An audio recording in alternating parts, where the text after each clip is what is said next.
how would you feel if there is somebody watching every single move you made, every single breath you took? They'd be watching you. The immortal lines of Sting. Welcome to the Mastermind Library. I'm John Perry, the Reach Architect, together with Derek Egerberg, the Approval Coach. Good morning. Good morning. And this morning we're going to talk about The Noticer by Andy Andrews, a book about noticing things. You know, kind of right on the nose with the title on this one. Did you happen to listen to that on the way over, or have you been working on that intro for quite some time? I literally came up with it 5 minutes ago. Okay, so Andy Andrews, this is the second book that we've featured from Andy. Yes. I'm curious, why two of his books this early in the Mastermind Library? I think partly because they resonate with us. There's a touch of humanity. There's something that we can aspire to. They're inspiring, to say the least. They can show what the best is without making excuses or putting us in positions of compromise. They are wholesome. They have that little bit of aw shucksness. You know, he mentions, I don't remember where, his favorite TV show is the Andy Griffin Show. Mm-hmm. And there's just a sense of that, you know, small community, help everybody out, and being in a relatively considered smaller community down here in Yuma. I think that's just something that connects on a deeper level with at least my mentality, and I believe yours as well. Agreed. You talked about resonating, and so I think that's a really good word for me on this is my personality is a type A high D bullet point. Sometimes it takes that little bit of perspective is what he says in the book. Mm-hmm. For me, it resonates that it's the life wisdom intermixed in a story that you can get engrossed into and yet see lots of philosophical things within these books. Yes. That you go, wow, he really knew how to put this thing together. I mean, if somebody was going to make a absolute wonderful stew, this is it. And so for me, having Andy Andrews twice this early in the Mastermind Library, I think just fits because of kind of watching you and I grow. And it's kind of like what he's doing in the book maybe is helping people like you and I in the background that we know he's not watching, but maybe we're noticing because of his watching. That's a very fair assessment. I think one other thing that we can't neglect is he's got a volume of library at this point. He's got well over a dozen books, features in probably other books as well, references and everything else. When you have that kind of sizable library, it makes it easier to find one or two things to talk about, whereas a lot of the other books that we've read or have talked about, it seems to top out. The authors have 2, maybe 3, and they do a lot more in other ways. They maybe have more educational products at this point or groups. And I know that he has a podcast as well, the Blue Plate Special, and several other things. I think it's the volume, though, that also helps us because we find other things.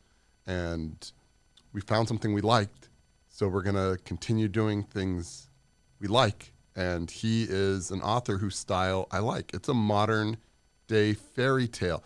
There's one part believability, one part fantastical, and you just kind of want that all together. It's a Hallmark Christmas story. It's a not far off. And because there was just enough facts, including a little bit in this one, getting back to this book, there's a touch of an autobiographical nature in it because he is the main character in this book, and he also pulls points from his real life and interweaves it into this story, and it's up to you to figure out what's real, what's not. You can always fact check it, but it dispels a little bit of the magic. It's like looking, from Disneyland and the Magic Castle from a different perspective, and all of a sudden it's not as grand as it is because it's perspective. There you go. So let's talk about what The Noticer is. Is his book, his main character, Jones, is now his feature character, and Jones is the Noticer. And this character, again, whether real or not, we don't know. And like you say, what I love is when you say there's fact and there's fiction, and I think there's a gap in between that he plays with, that he lets your brain try to figure out which side of the fence is this on. So I don't know if there really was a Jones. I have to assume there is a gentleman that resembles Jones based on Andy's life portrayed in the book. And the reason I kind of gravitate to the book now is you see the difficulty that Andy grew up with, and you learn that biographical nature of what happened to him, and you go, oh my gosh, if this guy got through all these difficult things, everybody can get through their difficult things. It's just a matter of, do you want to, I will continue and I will persist and I will get through this. Kind of going back to his first book. So his first book was 7 principles that work every time, whether you know that they're there or not. Like the law of gravity.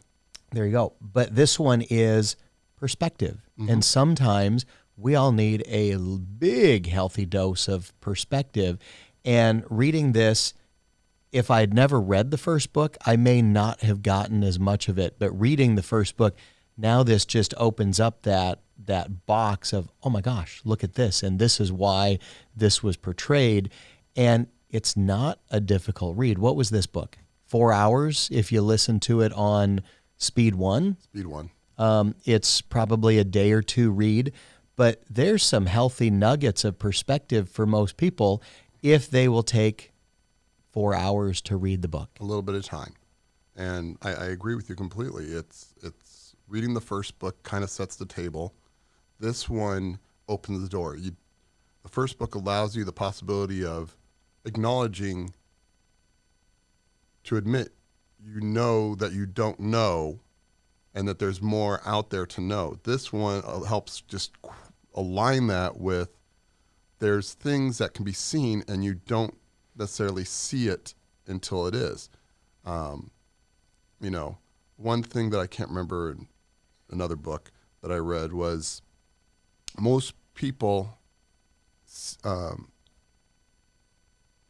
see more sunsets than sunrises. Now, the reason being for that is most people are awake when the sun sets.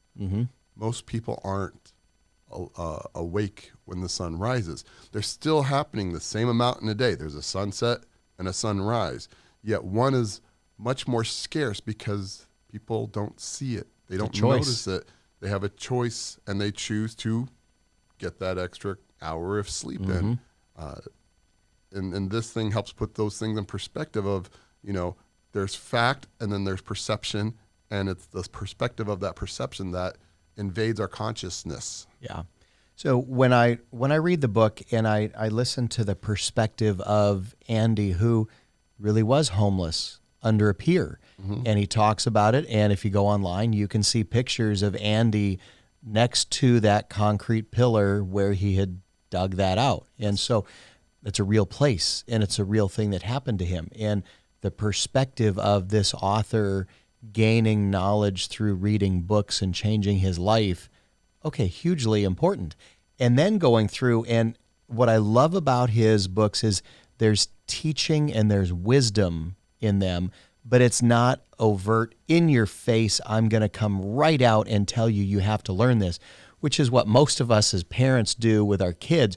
You have to learn this. This is the rule. This is what you have to do. Yes. And so when Andy talks about his 4 animals and the 4 personality characteristics, I mean, you and I have heard the 5 love languages, and here's all these things, but he's teaching you in a very whimsical kind of a story what a bird, a cat, a dog, a goldfish are.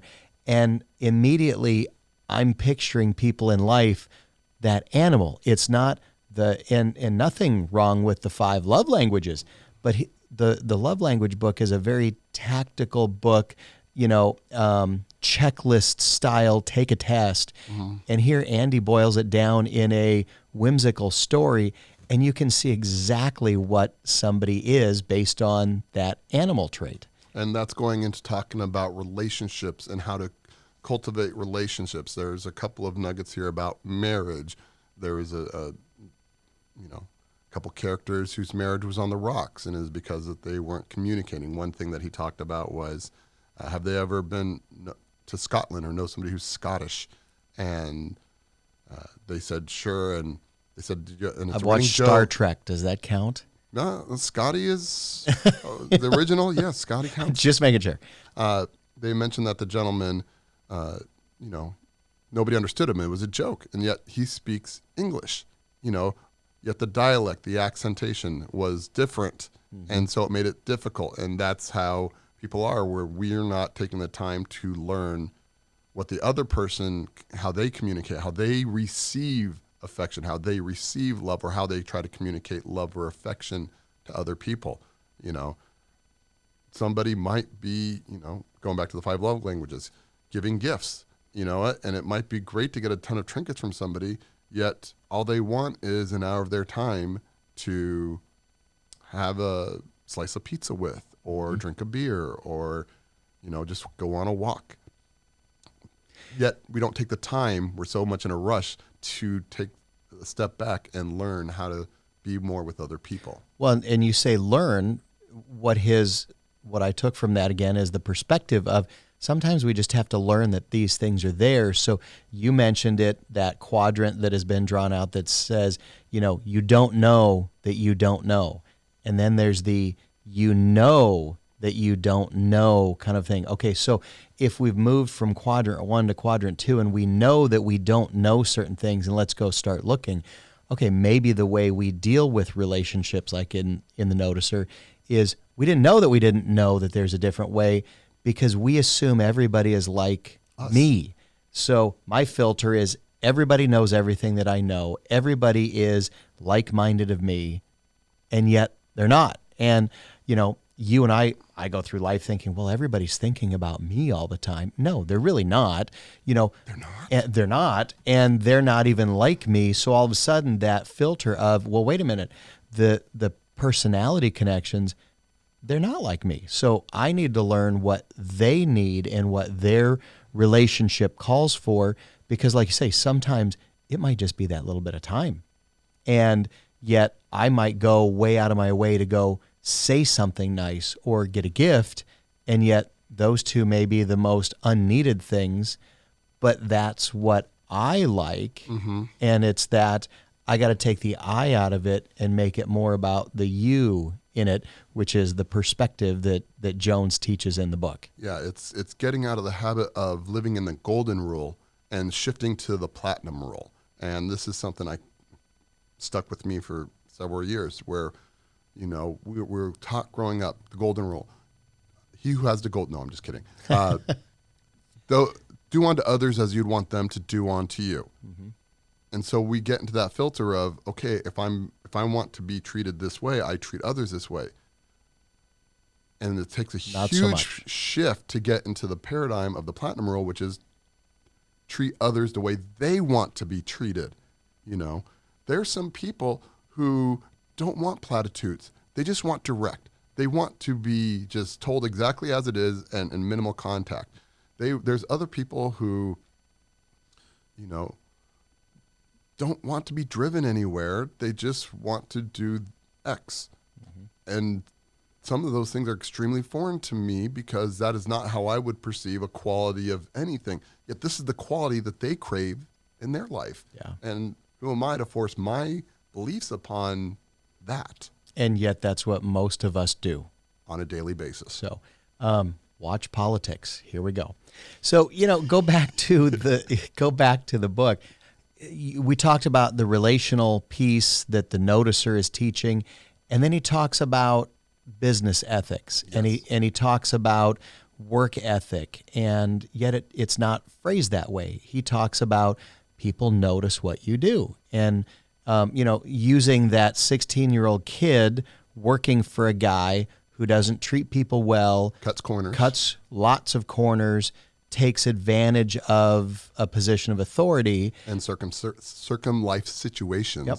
And you say, well, how could that bad dude really do all of that?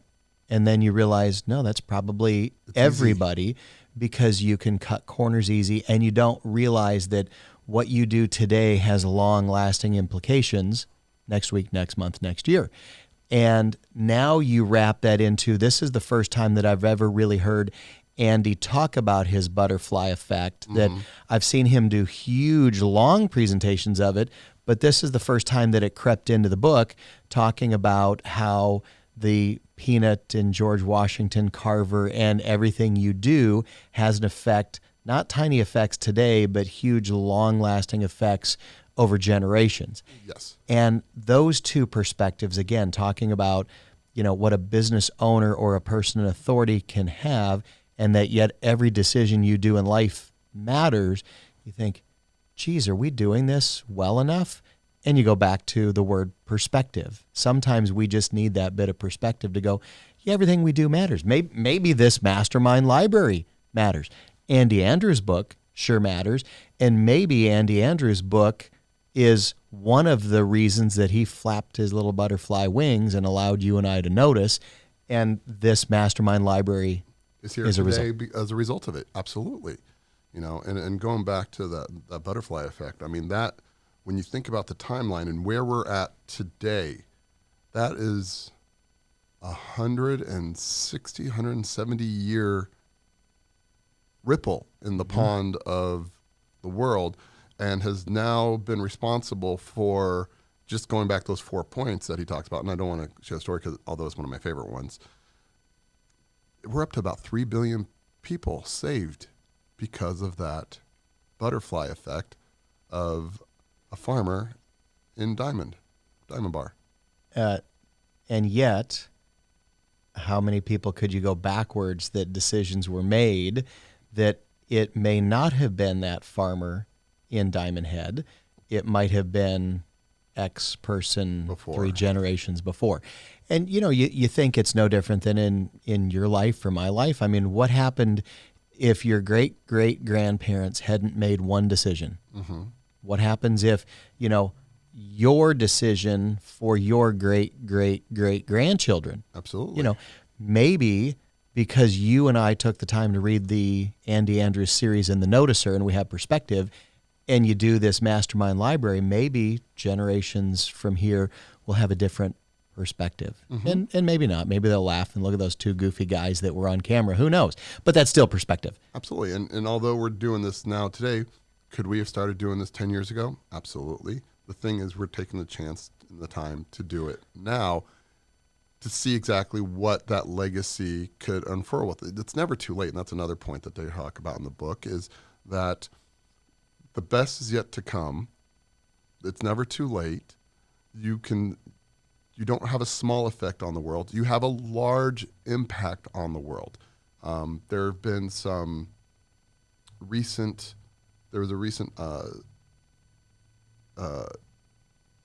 suicide in the news over the last couple days of a celebrity personality who did a lot for so many communities, kind of under the radar. He had some success on a children's super team show, and he went back into communities and taught and educated and lifted up. And during the pandemic, he donated almost $500,000 to keep businesses afloat, small mom and pop style businesses that helped support him during his career inadvertently. And it's just seeing the outpouring of the people who he's touched over the past almost 30 years.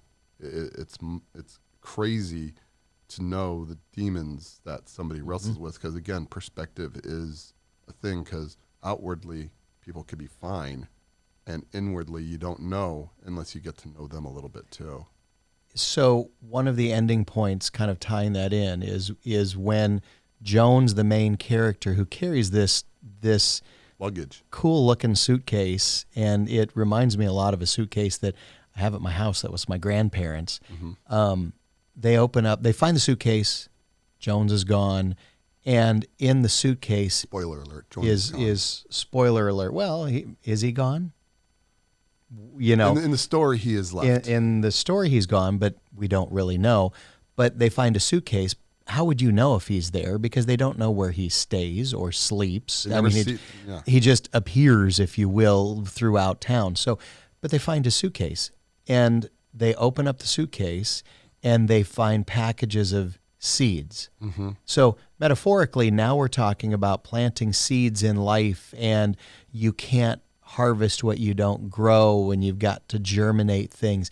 And again, it's this teaching thing that isn't in your face teaching, but metaphorically, wow, did he really lay it on thick there? Mm-hmm. And the seeds that you plant, going back exactly to what you're talking about with that actor, if you will. Yes. Go back to Robin Williams. Yes. Okay. Similar, very similar story. And you think, all of the movies that I've watched with Robin Williams, I mean, for crying out loud, you felt like you knew him based on how many times you'd ever seen him, and the goofiness of Mork and Mindy and the things on Saturday Night Live, and then all of the very dramatic movies, Dead Poets Society, Goodwill Hunting. And you think all of the things that he did to provide laughter and entertainment for people, and yet he was suffering. Yeah. And did you ever hear about the rider he added to his clause about the local population? Mm-hmm. So that was one thing. Please talk about that. But first of all, Robin Williams, I think, for those who don't know, he was a huge social activist. He cared about community. He cared about people. And one of the clauses in most of his movie contracts was that they employed a certain amount of the local homeless population. He did comic relief on HBO for years, help raise funds for these kind of things, to make sure that he was contributing back to making these people's lives a little bit better. Now, some people are homeless due to circumstances. Some people is by choice. The point being is, though, it's perspective. It's harder to get a well-paying job when you don't have a residence. There's a lot more hoops to jump through. It's funny because now that I see this, it reminds me of the Bagger Vance story too, mm-hmm. where similar thing. Anyway, but the point is, he always made sure that there was a certain amount of people that he could touch and help and benefit. It was not always about him, and it was just one of those things where he just cared so much. And again, like you said, people thought they knew him because they saw him so long, decades upon decades, from Popeye to the Genie. Mm-hmm. And so we thought we knew this amazing man, and yet at the end of the day, we didn't know enough that he was hurting, because who checks on the person who's taking care of everybody else? Well, and you go back to another book that we'll talk about at some point with Andy, but so clearly Robin Williams was fighting what Andy calls in another book the black dog. Yes. And you don't know who's struggling with those depression and dark thoughts. But again, what Andy has really, I want to say teach, he's teaching, but it's perspective, and it's noticing things, and it's being aware of something beyond yourself, mm-hmm. whether it's the relationship, how you work with people, it's planting the seeds. And you think, my goodness, did he just put a boatload of life lessons into what is a easy read fictitious story? Absolutely. It is one of those things of, it was a privilege to get to read the book.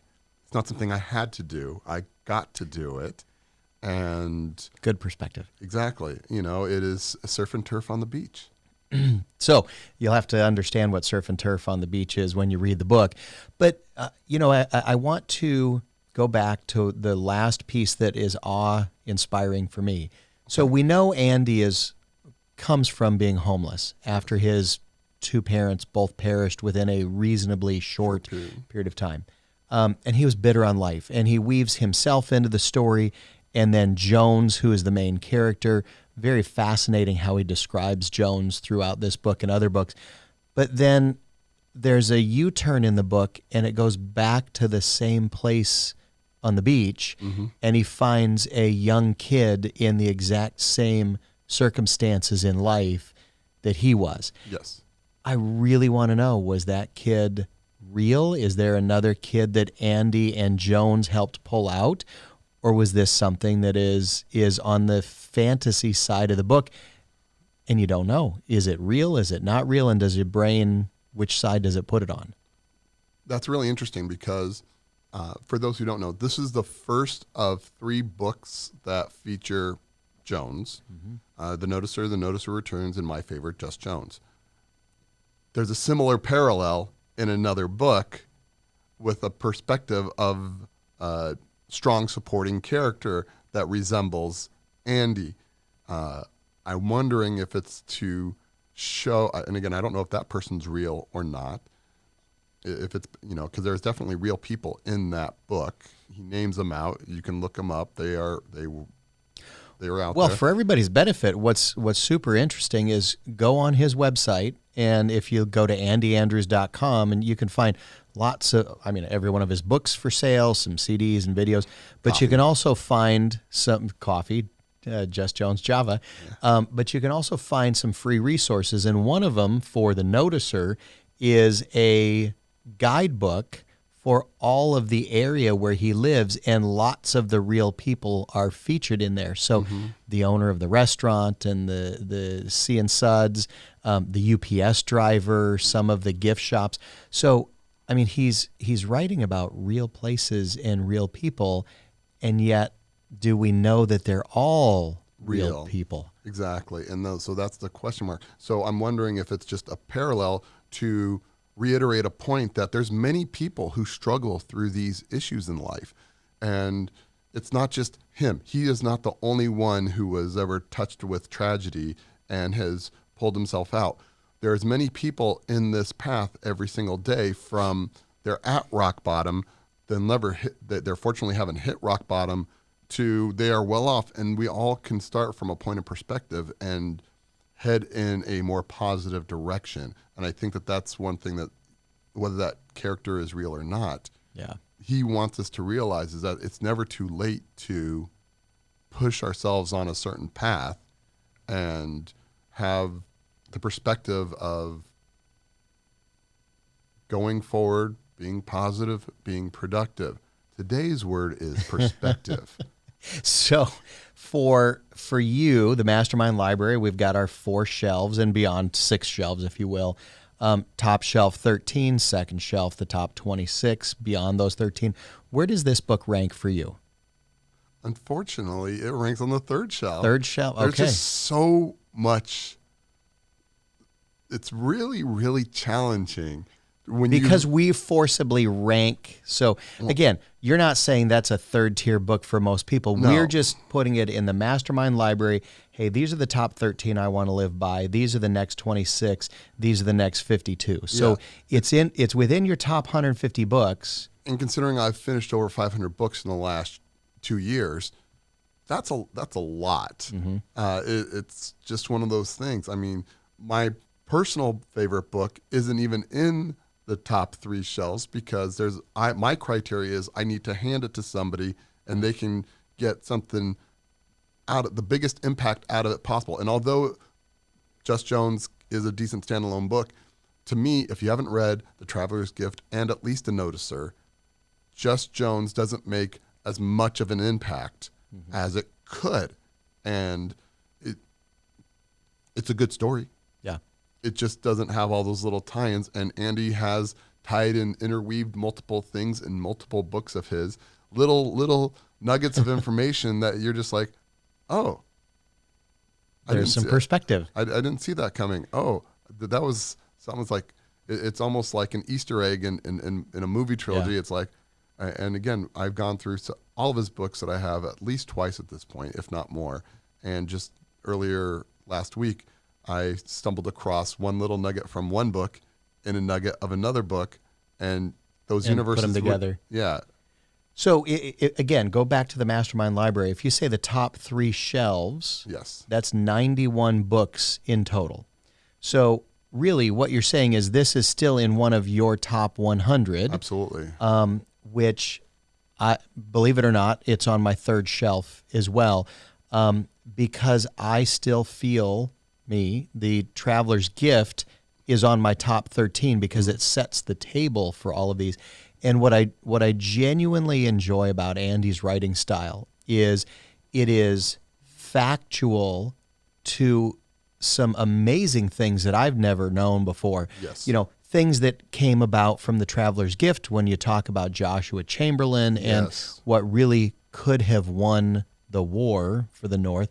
And there's Norman Borlaug. well, Norman Borlaug, but there's also the talk about Waterloo.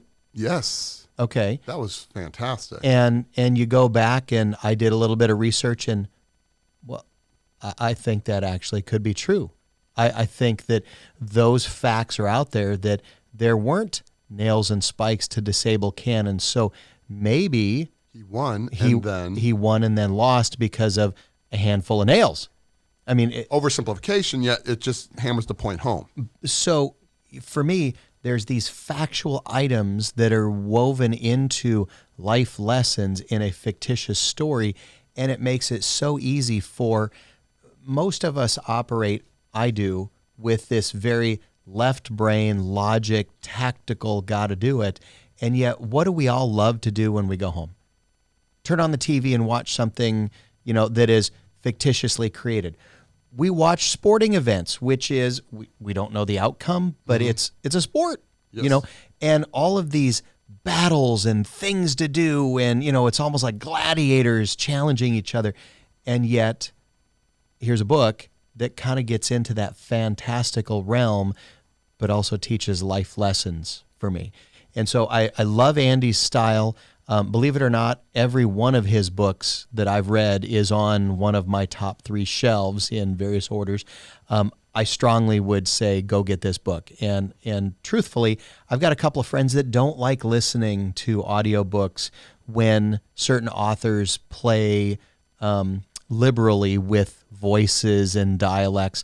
I actually like listening to Andy try to put his spin on the various characters because it gives me a little bit of perspective of where they're coming from. So I strongly would say go get the book. I would agree. Read it, listen to it. Please go get The Traveler's Gift first. But this is a great book that gives you a little bit of perspective, and maybe we all need a healthy dose of perspective as we're dealing with our spouses, our families, our kids, our employees, our communities, and just other human beings in general. I see what you did there. You do that? I did. Oh, you like that? Yeah. So any parting thoughts from Andy Andrews and The Noticer? Andy, if you ever want to talk about your books, we're more than willing to do whatever we can to make that happen. We appreciate you. Thank you so much for joining us this morning on the Mastermind Library, and we look forward to continuing this journey of going over books through different perspectives, and we look forward also to hearing from you and your perspective on this book to maybe add something else that we either didn't cover or possibly didn't even see. So thank you so much for joining us. I'm John Perry, the Reach Architect. I'm Derek Agerberg, the Approval Coach, and thank you for joining us at the Mastermind Library. Leave comments down below. We look forward to hearing from you soon. Bye for now. Bye for now.